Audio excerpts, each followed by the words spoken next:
¿Y si este conflicto, el conflicto de Hormuz, fuese el último gran conflicto que vive la humanidad?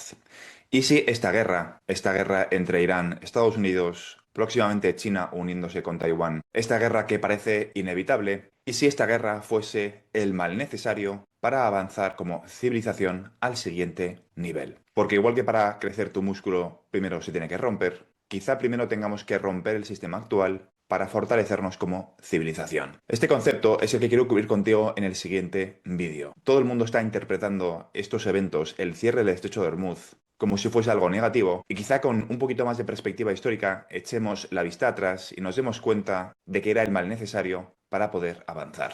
La pregunta es, ¿avanzar hacia qué? Hace apenas unas horas, Estados Unidos, la Marina de Estados Unidos, en concreto CENTCOM, el Centro de Operaciones del Ejército de Estados Unidos en Oriente Medio, anunció que no iban a dejar pasar a los barcos que entrasen o saliesen de los puertos iraníes. Eso, sumado al bloqueo que está ejerciendo Irán a los aliados de Estados Unidos, hace que no sea muy complicado llegar a la conclusión de que la crisis energética se va a acentuar. Esta escalada va a continuar. Pero la pregunta es, ¿qué ocurre después? Esperemos que el conflicto sea lo más corto posible, porque parece que la intensidad no va a disminuir. Pero esa intensidad quizás sea necesaria para que aprendamos una lección. Este conflicto que ahora percibimos como algo negativo podría ser el catalizador de la explosión cámbrica de la humanidad. Si me sigues, sabes perfectamente a qué me refiero: la descentralización financiera. Lo que estamos viviendo en realidad no es el colapso del petrodólar, es la descentralización de las finanzas. Y esta condición, la descentralización de las finanzas, es la condición previa para el mayor impulso de crecimiento exponencial de la historia. Lo que el Imperio Romano hizo para las comunicaciones hace 2000 años, la tecnología de contabilidad distribuida está a punto de hacerlo por el dinero. Hoy, como me gusta hacer en el canal, voy a volver a hablar del Imperio Romano trayéndolo al año 2026. El 12 de abril del año 2026, Donald Trump ordenó a la Marina de Estados Unidos bloquear el estrecho de Hormuz, o debería decir, bloquear partes de la comunicación marítima. Irán llevaba días cobrando peajes en activos digitales a los petroleros que cruzaban el paso más estratégico del mundo, y de hecho los mercados han interpretado esta noticia como una amenaza. Los titulares no paran de hablar de crisis, de escalada y de incertidumbre, cosa que se entiende perfectamente si miras las métricas de cómo los barriles de petróleo han disminuido en las últimas semanas. Pero lo que quiero compartir contigo hoy es la siguiente idea. ¿Y si estuviésemos mirando en la dirección equivocada? ¿Y si Hormuz no fuera el síntoma de un sistema que colapsa, sino la ventana que se abre hacia el siguiente nivel de organización humana? ¿Y si la crisis que estamos viviendo ahora fuese en realidad el mayor catalizador civilizatorio desde la revolución industrial? La historia tiene mucho que decir al respecto, y como casi siempre, la respuesta lleva 2000 años esperando a que alguien haga la pregunta correcta. Es el año 312 a.C.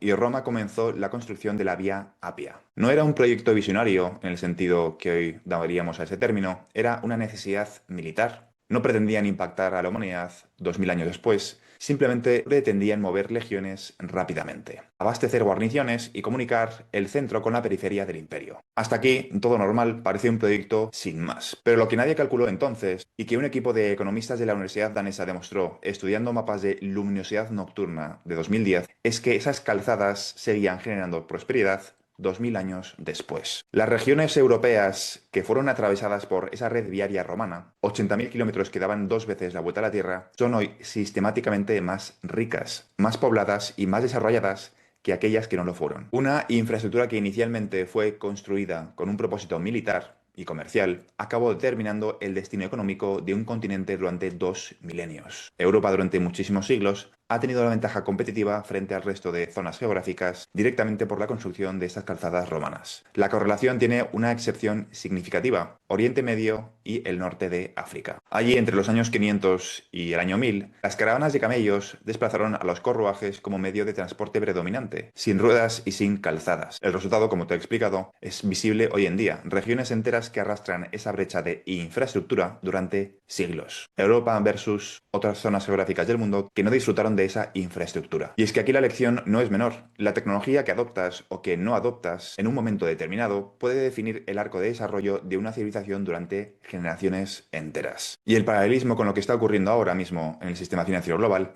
es demasiado preciso para ignorarlo. Lógicamente, tras las calzadas romanas vino el dominio de los mares: Portugal, España, Holanda, Francia, Gran Bretaña y Estados Unidos. La secuencia de hegemonías globales de los últimos 5 siglos sigue con una fidelidad casi matemática la secuencia de potencias navales dominantes. No es coincidencia y no es casualidad. Quien controla los mares controla el comercio. Quien controla el comercio acuña la divisa de reserva. Y quien acuña la divisa de reserva define las reglas del sistema financiero global. Primero con el real de A8 español, después con el florín holandés, después la libra esterlina, el dólar americano. Cada una de estas monedas fue la expresión financiera de una supremacía marítima. Y más del 80% de los bienes del mundo se transportan por agua. Un tercio del PIB de Estados Unidos pasa por un solo puerto, el puerto de Nueva York. Y el cableado submarino que sustenta Internet sigue casi con exactitud las mismas rutas del comercio marítimo. Entre 2/3 y 3/4 partes de la energía mundial se produce o transporta por el mar. Es decir, la globalización en su sentido, en su dimensión más física, es un fenómeno estrictamente marítimo. Por eso Hormuz y lo que está ocurriendo con Hormuz es tan relevante. La Marina de los Estados Unidos ha sido durante 80 años el garante del sistema, el policía de los mares que ha hecho posible la fluidez del comercio global. No por altruismo, lógicamente, sino porque el sistema o al sistema le convenía. El dólar era la moneda de ese comercio y mientras el comercio fluía en dólares, la hegemonía americana estaba estructuralmente garantizada. Hasta hoy, hasta el cierre del estrecho de Hormuz. Hormuz es el punto donde ese sistema ha encontrado su primera grieta seria. No porque Irán sea militarmente superior a Estados Unidos, ni lo es remotamente, sino porque la aparición de instrumentos de pago que eluden el sistema financiero basado en el dólar ha creado por primera vez una alternativa funcional a la infraestructura financiera americana. Es más, a Estados Unidos no le interesa que esta guerra sea muy larga, porque en ese escenario Irán se encuentra mucho mejor posicionado que Estados Unidos para que la guerra favorezca a Irán. A Irán le interesa una guerra de desgaste y aquí es donde la analogía histórica adquiere toda su potencia. Las calzadas romanas no solo movían tropas, movían ideas, movían el comercio, movían la cultura, movían también enfermedades, por desgracia, pero también prosperidad. La rueda y la calzada no fueron tecnologías militares que luego tuvieron aplicaciones civiles, fueron tecnologías de comunicación que transformaron la organización de la sociedad en su totalidad. Internet siguió exactamente el mismo patrón. Nació como ARPANET, un proyecto de la Comunidad de Inteligencia Americana para mantener comunicaciones operativas en caso de un ataque nuclear, y acabó siendo la infraestructura sobre la cual se construyó el 20% del PIB mundial. El objetivo original era militar, pero el efecto transformador fue civilizatorio. Blockchain y en particular los sistemas de liquidación distribuida que están construyendo empresas como Ripple con XRP o Stellar con XLM están siguiendo exactamente el mismo arco. La pregunta que muy pocos analistas están formulando correctamente no es qué pasa cuando el dólar pierde su hegemonía. La pregunta correcta en todo caso es qué ocurre cuando el dinero, el mecanismo de comunicación del valor económico, se descentraliza de la misma forma en la que se descentralizaron las comunicaciones con Internet. La respuesta que sugiere el análisis histórico es extraordinariamente optimista, aunque no inmediata ni exenta de turbulencias en el proceso. Durante 80 años, el sistema financiero global ha operado con un árbitro único, es decir, Estados Unidos. El dólar como moneda de reserva y SWIFT como infraestructura de mensajería financiera. El Tesoro americano como emisor de activo libre de riesgo de referencia. Y este sistema ha tenido virtudes innegables, estabilidad, predictibilidad y profundidad de mercado, pero también un coste estructural que raramente se analiza con suficiente honestidad. Un sistema con un único punto de control es por definición un sistema donde ese punto de control puede ejercer poder coercitivo. Las sanciones financieras, el congelamiento de reservas del Banco Central ruso en el año 2022, las sanciones contra Irán, Venezuela y Cuba. Estas son la expresión más visible de ese poder, pero hay una forma menos visible y más pervasiva de ese mismo coste. El hecho de que billones de dólares de actividad económica potencial en los países de desarrollo hayan sido sistemáticamente lastrados por la incapacidad de acceder a servicios financieros competitivos, por los costes de las remesas, por la lentitud de las liquidaciones transfronterizas y por la exclusión del sistema bancario formal. Hay 1.400 millones de personas en el mundo sin acceso a servicios bancarios. Hay economías enteras en África subsahariana, el sudeste asiático, en América Latina, donde el coste de enviar dinero a otro país puede superar el 7% del importe. Hay empresas en mercados emergentes que no pueden acceder al crédito internacional, no porque no sean solventes, sino porque no están en el radar del sistema financiero tradicional. Un sistema de liquidación neutral, sin soberanía, que liquida en segundos, a coste prácticamente nulo, y que no puede ser instrumentalizado con propósitos geopolíticos, no es solo una mejora tecnológica,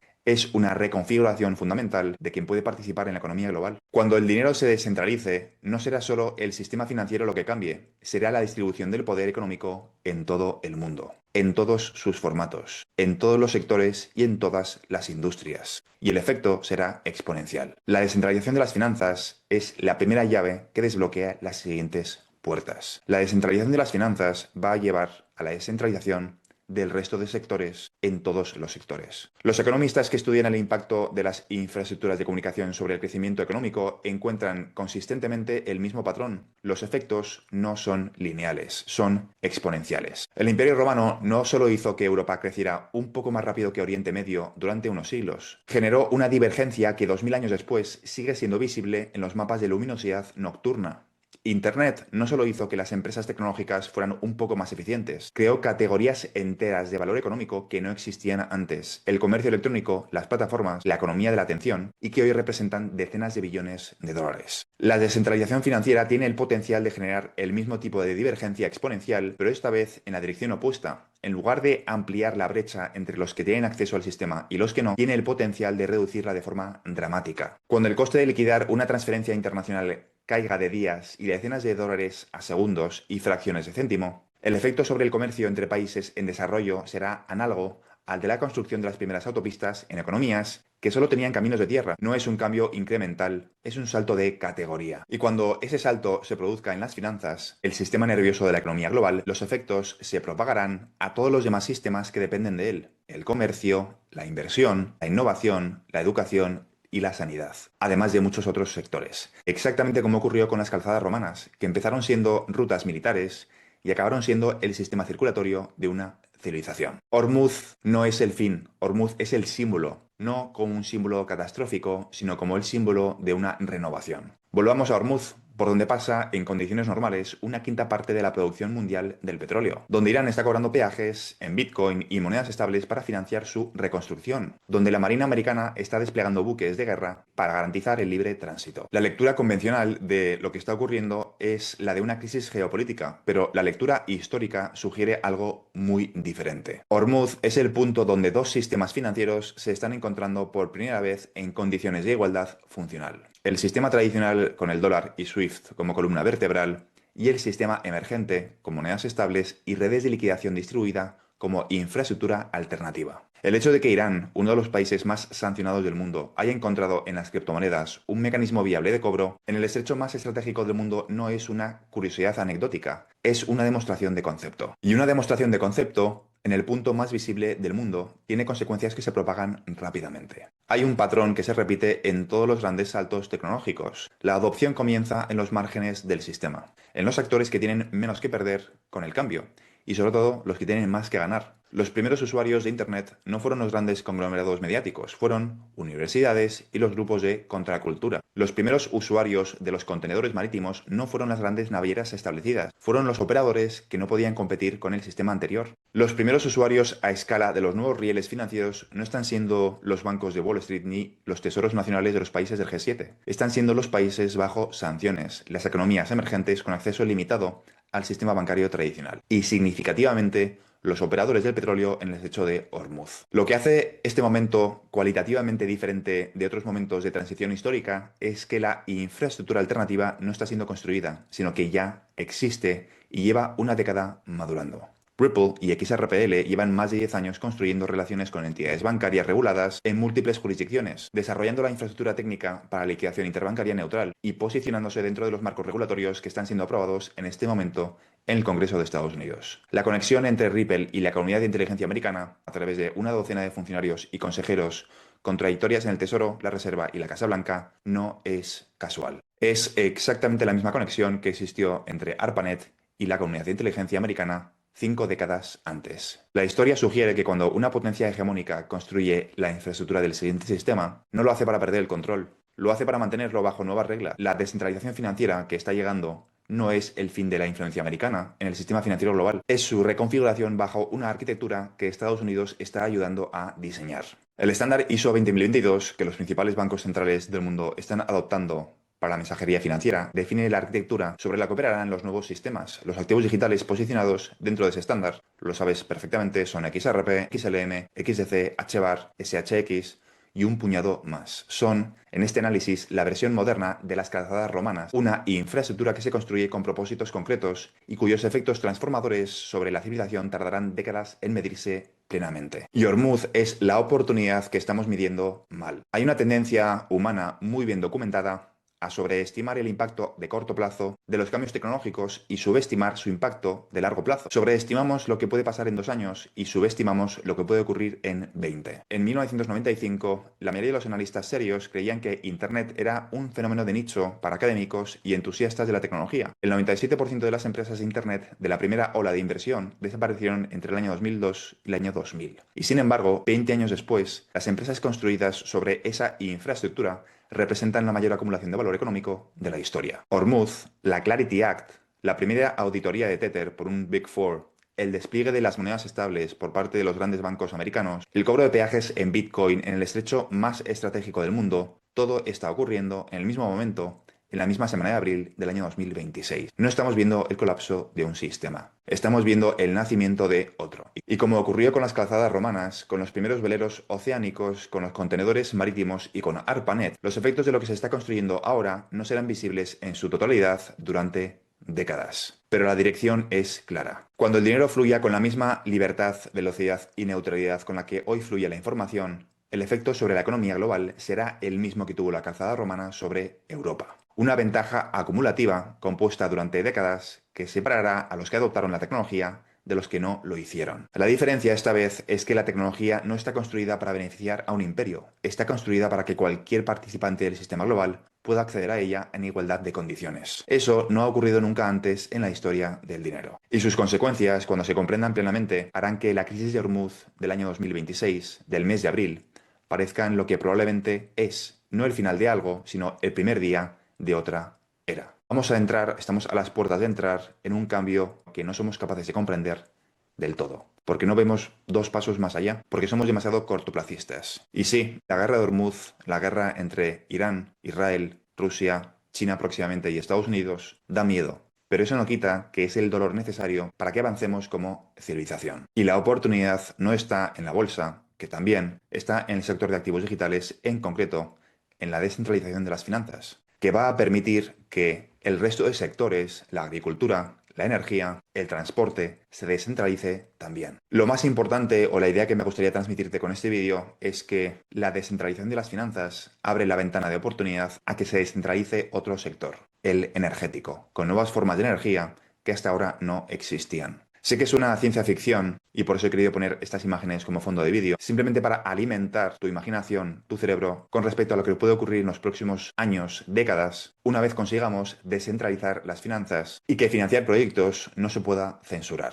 Si te ha gustado este vídeo, considera suscribirte. Te recuerdo que en este canal cubro todo relacionado con el sector de activos digitales, en concreto la transición controlada de todo el sistema financiero hacia tecnologías de contabilidad distribuida, es decir, XRP, XLM, XC, SHX, HBAR y un conjunto de activos digitales que van a cumplir una función complementaria en el futuro sistema financiero basado, entre otras muchísimas cosas, en el estándar ISO 20022. Y todo esto englobado dentro de una transición muchísimo más compleja y profunda que consiste en dejar atrás el capitalismo, comenzar una nueva era postcapitalista, post-IA, post-trabajo, que muchos están bautizando como la singularidad económica, que consiste en el desacople del crecimiento del PIB del mercado laboral. Y todo eso explicado desde el punto de vista de las oportunidades que nos vamos a encontrar en el proceso para los inversores retail como tú y como yo en el sector de activos digitales. Eso es todo por ahora y nos vemos en el siguiente vídeo. Un saludo.